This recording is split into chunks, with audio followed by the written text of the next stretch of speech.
We're going to do a Q&A with Fred after the film, but he wanted to come out and just say hello and give you a quick introduction to the film. So please welcome Fred Dekker.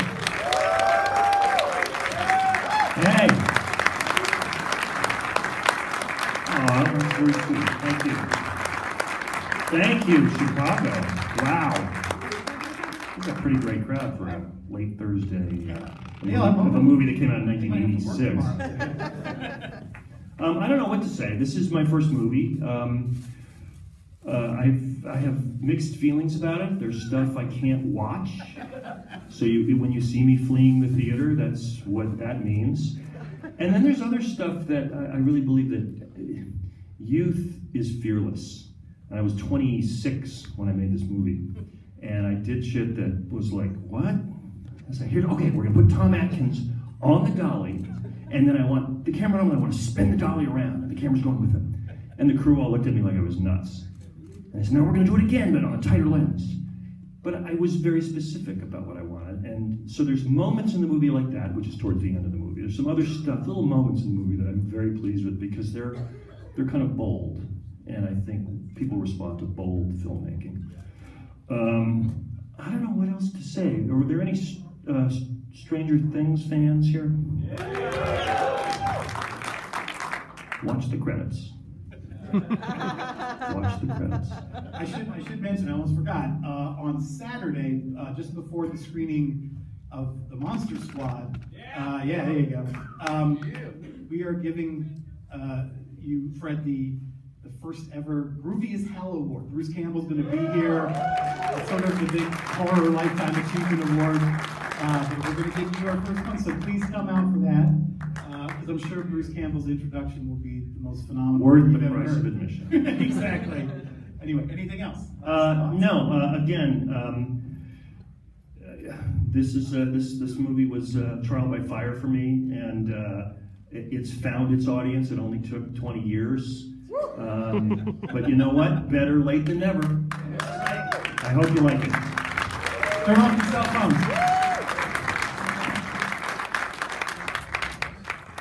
God, what a weird fucking movie. Yeah. Wait, I gotta ask, because you said at the beginning there's some scenes that you can't even watch. Tell me about some of those scenes and why can't you watch them? But then I'll ask you about your favorite. Bad acting and bad coverage and just director stuff that I didn't know. Yeah. But what scene in this one are you most proud of that you like? Oh man, the scene with Tom Atkins telling Jason Lively the story in his apartment. I mean, I will go to my grave happy with that scene. And the other one that struck me watching the few moments of the film that I could watch tonight was the scene between Chris and JC in the dorm room. Right. Because it's a scene that I don't see in movies ever. Just two friends just giving each other shit and going, listen, I care about you and what are you doing? And not only is it a scene I don't see in movies, I'm not sure people do it enough in the world. It's not forwarding the plot. It's just a character scene. Yeah, exactly. So the reason I always love this is because it just felt like it's a greatest hits package of like every late night creature feature, zombie, alien, absolutely, whatever. Yeah. And then like Monster Squad is the more the classic Universal stuff. But this one, it just feels like you just threw everything against the wall and hoped that it stuck, and that's and most of it does. So, but just tell me, like, why did you think that would work? Because and yet no one had really tried it before. Well, again, the naivete of youth. You don't know what you can't do. Yeah. And I loved all those movies that you see referenced here. And I just as you say, dropped them all in a blender and hit puree and hoped that it would work. But watching it, at least the last couple minutes that I just watched, tone, I don't know how many of you guys are filmmakers or hope to be filmmakers. Tone is something that I think is almost, it's not missing from movies now, but it's something, it's a lost art, which is figuring out what is the tone of this movie. And watching this tonight was very strange for me because I realized that the tone was completely from my heart and not from my head. And I realized, you think of a movie like this, or Monster Squad, or American Werewolf, or Abbott and Costello meet Frankenstein's. It's a comedy horror movie. The blend that jumped out at me tonight was it's a blend between a kind of a Warner Brothers cartoon and a really kind of emotional story. I don't know if it's the pace or if it's, by the way, Barry Dvorak's score, when we mixed this movie, I was like, oh, Barry, I loved The Warriors, and there's a lot of stuff he did that I loved, but I just didn't feel like it landed. This score is really good. It's really good. It's the glue that holds it together, which is what a good film score should be, and I didn't appreciate it for years and years and years. What was I talking about? Tone. It's a Warner Brothers cartoon, and then this kind of emotional, I mean, it really lands emotionally, and I think, you know, movies have become very, I think, surfacey. Like the cheap joke. Like back in the day, the good news is that Your Dates Are Here always gets a laugh, because it's a cheap joke. But there's other things in this movie that sort of resonate, and you go, wow, they're friends, and wow, that detective is really haunted. It's stuff from a better movie that's in this movie. But I'm dead serious, it makes the movie hold up a little better than I expected it to, because I didn't plan that, I just felt it. I said, this poor guy, I mean, how many Night of the Creeps nerds are here? I mean, real nerds. I mean, Cameron goes nuts at the end. Detective Cameron goes nuts. He's about to commit suicide. The kid comes to him and says, hey, there's, my friend's dead. There's zombies. And he's like, fuck it, okay. And he gets his shotgun. And all of those wisecracks that in another type of movie, I almost said a lesser movie. This is not a great movie. But in a movie that's just there to entertain you, you do cheap jokes. All of his jokes are, he's just nuts. He doesn't give a shit anymore. And I find that quite moving. Watching the movie now, it's like, oh, that was a good decision. And I have to say, the best thing about this movie is Tom Atkins. Without question. The best thing about most movies with Tom Atkins are Tom Atkins. So, but and Halloween 3 has some good stuff. Hey, by the way, John Carpenter fans here? Of course. You'll notice that Tom's partner, Detective Landis, is Wally Taylor, who, if you watch carefully, is behind him in the control room in Escape from New York. Just for the Carpenter fans. Where did you get the idea for the Parasites? And how, because I watched all the making ofs on the DVD, and you don't quite explain how you got them to move the way they do. And I'm especially curious about that giant pile of them at the end that is the grossest damn thing I've ever seen. Well, mostly they were little radio-controlled cars. I'm dead serious. With rubber. I mean, we built armatures, and they're little remote-control cars, but they wiggle. But the basement is a stop-motion sequence. Ted Ray. I was always a huge fan of Ray Harryhausen and all the guys that followed him, Jim Danforth and Randy Cook and Phil Tippett. And I feel that, at least I did back then, I've looked at a lot of that stuff now, and it doesn't really hold up because of CGI has made so many huge, strides forward. But I wanted to I said, that's the only way to show all the creeps is to do it in stop motion. So that was a miniature set and frame by frame stop motion animation. Wow, it looks great. I think it looks great. But where did was the idea? Where did I get the idea for the squiggles? The shape seems practical in that you need something that can go into somebody's mouth and somebody's head. Like you need something small. Well, what's funny is the movie's called Night of the Creeps, but the actual creeps, and I always originally thought of it as just the notion of getting the creeps. Like this is my horror movie. I'm getting the creeps, but actually them as those little squiggles, those slugs from space. That is the thing that I spent the least amount of time thinking about when I wrote this movie. Wow, there you go. Let me see. What you guys have any?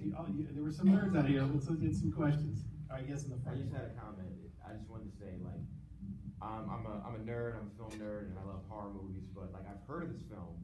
Sadly, this is my first time seeing the movie, but I'm also glad it's my first time because I got to see it with an audience, and I loved it. Like, just like 15 minutes in, I was like, I already love this movie. Like, I don't know what to expect, but I already love this movie. Thank you. He says he likes the movie. How I'm going to assume all of you like the movie, so... Well, I have a quibble. At the end of the movie, Chris says, "Detective, thrill me." He's just talking to himself. When did he hear Detective Cameron say that line before? It's like in Monster Squad. Why is Frankenstein being sucked into the vortex? He's a good guy. I don't know. All right, This is the hallmark of my films, are plot holes. I saw the film when it first hit VHS, or HBO video, and I was always curious.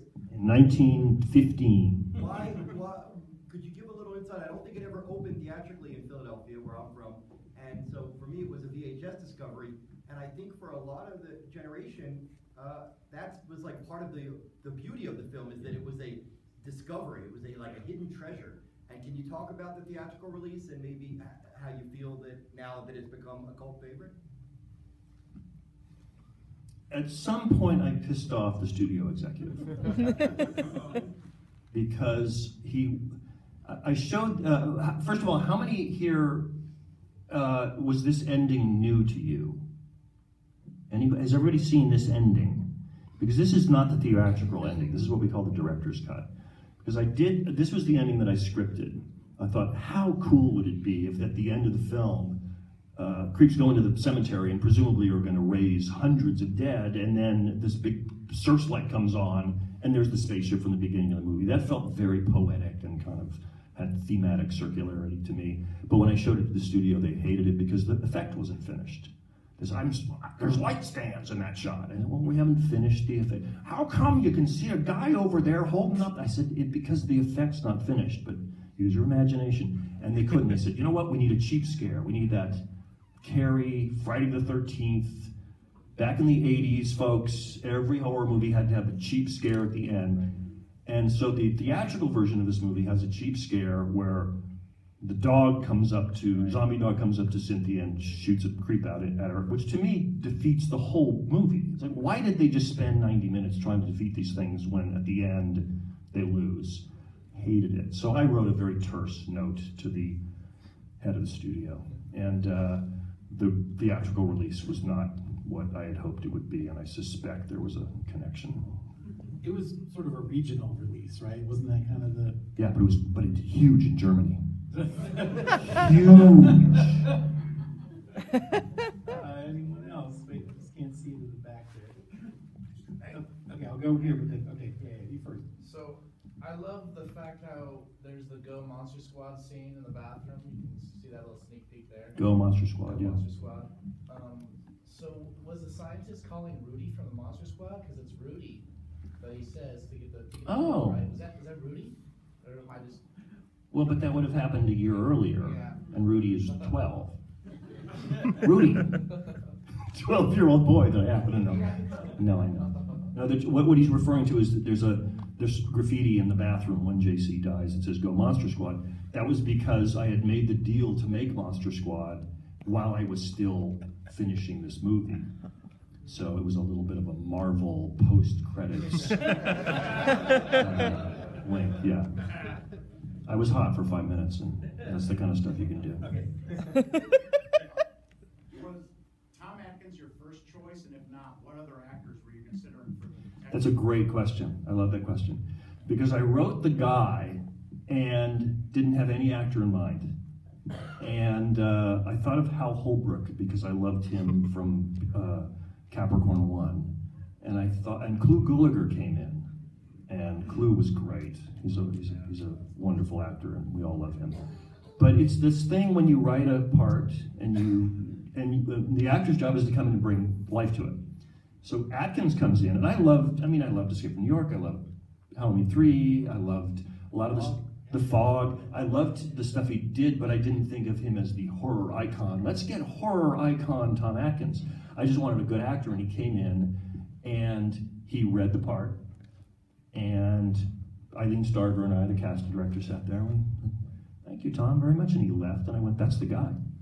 Because he read the lines, and I went, I didn't see somebody in my head, to answer your question, until he read the lines, and I said, that's the guy I saw in my head. So he was a blessing. All right, what else we got here? Back there? Okay, yeah, if you can see back that far. I can see right there. How many